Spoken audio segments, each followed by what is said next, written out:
Hello दोस्तों, स्वागत है एक बार फिर से मेरे चैनल हिंदी मंजूसा में।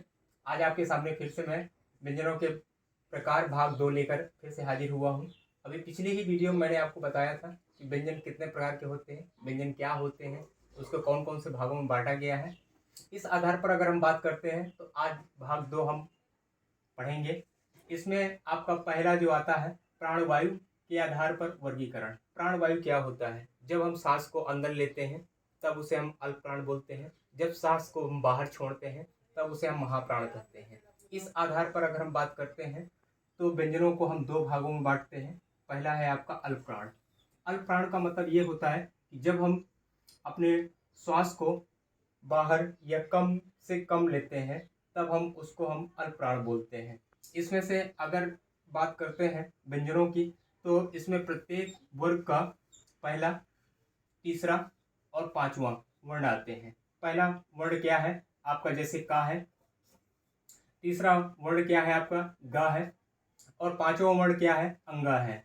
इस आधार पर हम कह सकते हैं कि प्रत्येक वर्ग का पहला, तीसरा और पांचवा वर्ग आते हैं और साथ ही अंतस्थ व्यंजन आते हैं। अंतस्थ व्यंजन वो होते हैं जब हम अपने श्वास को अंदर की तरफ खींचते हुए बोलते हैं, उसे हम अंतस्थ व्यंजन बोलते हैं।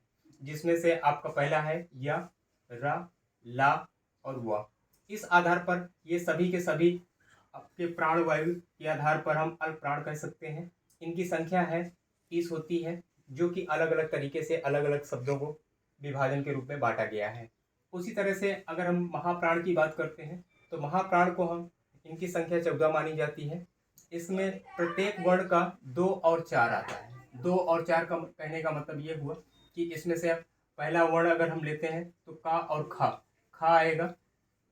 उसके बाद गा के बाद घा आएगा, घा को लेते हैं। इस आधार पर 2 और 4 वर्ण आते हैं और साथ ही उस व्यंजन का भी प्रयोग होता है। उस व्यंजन क्या होते हैं? जिसमें से हम किसी शब्द को बोलते समय सांस को बाहर खींचते हुए निकालते हैं, उसे हम उस व्यंजन कहते हैं।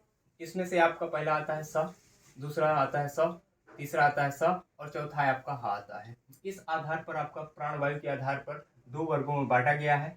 अब मैं आपको तीसरा भाग जल्द ही आपके सामने लेकर आऊँगा। तब तक आप मेरे चैनल पर बने रहिए, सब्सक्राइब करिए, लाइक करिए। जय हिंद।